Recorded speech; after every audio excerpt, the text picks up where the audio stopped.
의혹만 키우는 김영현 국방장관 후보자, 방첩사령관, 수도방위사령관, 특전사령관과 공간 비밀 모임을 왜 무엇 때문에 가졌는지 명확하게 해명하라.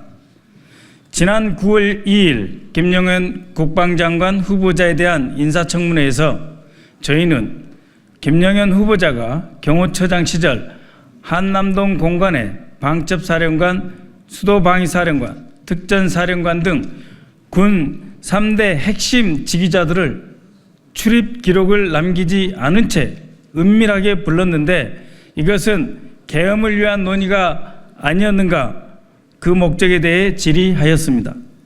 어제 김영현 후보자는 특정 언론을 통해 3개 사령관 소속 부대는 경호 지원 부대로 대통령 경호와 밀접한 연관을 가지고 있다고 진실을 호도하면서 정작 가장 중요한 질문, 왜 업무 시간이 아닌 때 은밀하게 불렀는지, 경호 목적이 아니라면 다른 사람들은 왜 안 불렀는지에 대한 답은, 경호 목적이라면 다른 사람들은 왜 안 불렀는지에 대한 답은 하지 못했습니다.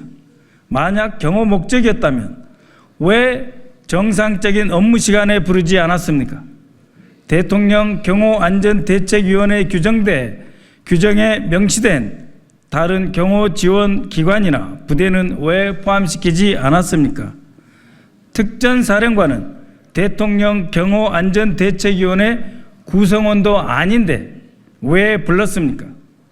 방첩사령관, 수도방위사령관, 특전사령관이 갖는 공통점은 쿠데타에 꼭 필요한 부대라는 것입니다. 12.12를 기억하십니까? 방첩사의 전신인 전두환의 보안사령부가 주도하고 수경사 경비단이 배신하고 특전사가 육군본부 벙커를 장악하면서 쿠데타가 완성되었습니다. 그런 핵심 3개 부대장을 은밀하게 부른 이유가 무엇입니까? 방첩사령관, 수도방위사령관, 특전사령관 귀하들은 경호처장을 만나러 간다는 사실을 직속상관에게 보고했습니까? 국방장관, 합참의장, 육군참모총장, 휘하 핵심 지휘관들이 한꺼번에 경호처장을 만나러 간다는 보고를 받은 적이 있습니까? 또한 사후 면담 보고를 받은 적도 있습니까? 만약 3개 사령부 사령관이 국방부 장관이나 합참의장에게 보고하지 않고 경호처장의 지시를 받고 모였다면 이는 군의 지휘체계를 문란케 하는 중대한 사건이고 있을 수 없는 일입니다. 모임 자체가 아주 불순한 의도가 있는 것으로 볼 수밖에 없습니다. 또한 김용현 후보자는 실제로 군 핵심 3개 사령부 사령관들을 공관으로 불러 모았는지 여부에 대해 명확히 답변하지 않아 계엄 예비 논의를 한 것으로 아닌가 하는 국민적 의혹을 계속 키우고 있습니다. 손바닥으로 해를 가릴 수 없습니다. 만약 그날의 회동이 정상적인 경호 목적이었다면 김용현 후보자는 더 이상 진실을 은폐하지 말고 국민 앞에서 떳떳하게 누구를 언제 어디로 불러서 무슨 얘기를 했다고 공개하면 될 것입니다. 그리고 국방부는 경호처로부터 회동에 대한 협조가 있었는지 참석 지시를 하였는지에 대해 명확한 근거를 제시해야 합니다. 만약 근거가 없다면 군의 지휘 체계를 무너뜨리는 불순한 의도라고 밖에 볼 수 없습니다.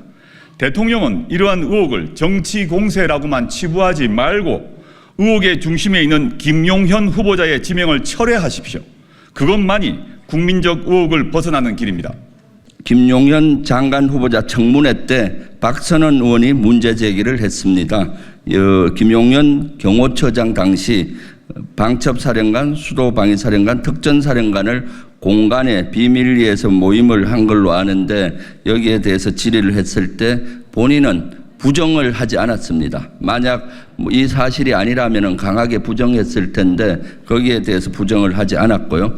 언론에 가서 오히려 경호 목적으로 모였는데 탄핵으로 이렇게 비하하고 이렇게 한다, 정치 공세를 한다는 투로 언론 인터뷰를 한 것으로 알려졌습니다. 이 사항은 실제 아주 심각합니다. 본인이 얘기처럼 경호 목적이라고 하더라도 경호 목적이면은 세계사령관을 경호처장이 부를 수 있는 것이 아닙니다. 회의를 한다면은 국방부 장관을 통해서 협조를 해서 국방부 장관이 공문으로 지시를 해야 됩니다. 어디 몇 시에 어디까지 하라. 그리고 경호 목적인 사령관 3명을 부르진 않습니다. 국방부 정책실장이나 차관이나 또는 국장급, 합참에도 본부장이나 부장이나 처장급을 불러서 같이 합니다. 왜냐하면 경호 목적의 회의라면은 끝나고 나서 명령을 내려야죠, 지시를. 그래서 병력을 움직이는 것은 합참 또는 국방부가 지시하지 않고는 움직이지 않기 때문에 이러한 것들은 그야말로 개변이고, 이것이 사실이었다면 국방부 장관 허락 없이 세계사령관이 모였다면은 아주 지휘체계가 문란시키는 아주 중대한 사건입니다. 이것은 민간에서도 허용되지 않습니다. 예를 들면 A그룹과 B그룹이 있을 때 B그룹 회장이 A그룹사의 사장들, 핵심 사장 3명을 저녁에 집으로 불러서 한다면은 A그룹에서 뭐라 생각하겠습니까? 기술을 유출하는 거야? 회사를 팔아먹는 거야? 의혹이 있는 건 당연한 것이고요. 그 다음 2번째, 장소가 문제가 있습니다. 만약 경호 목적이었다면 대통령실 경호처로 불러서 회의를 하면 되는 것이지, 주간에 굳이 공간이라는 장소, 엄밀한 장소로 모였다는 것은 이것은 불손한 의도가 있지 않나 생각됩니다. 여기에 국방부 장관이나 합참의장 또는 육군 총장의 허락 없이 여기에 만약에 모임이 갔다면 특전사령관과 수방사령관도 문제가 있습니다. 수방사령관과 특전사령관의 상관은 군 정권에서는 육군 총장이고 군령권으로는 합참의장입니다. 이런 모임에 공문 없이 호출해서 간다면 사전에 보고를 하고 상관에게 허락을 맡아야 합니다. 그리고 갔다 온 다음에 또 결과를 보고하는 것이 군의 일반적인 형태입니다. 그런데 그러한 행위가 전혀 없다면은 이것은 명백한 불손한 의도라고 보입니다. 그렇기 때문에 여기에 대해서 김용현 장관 후보자는 근거를 좀 정확히 제시를 했으면 좋겠고요. 아니라면은 국방부는 여기에 대해서 회의 소집 지시라든가 이런 문서로서 응해야지, 이것이 마치 정치 공세로 이렇게 치부하는 것은 잘못됐습니다. 그래서 지금 계엄의 의혹의 중심에 서 있는 것이 김용현 국방부 장관 후보자입니다. 대통령은 이러한 의혹과 논란을 끊기 위해서라도 김용현 국방부 장관 후보자를 사퇴시키면 되는 것입니다.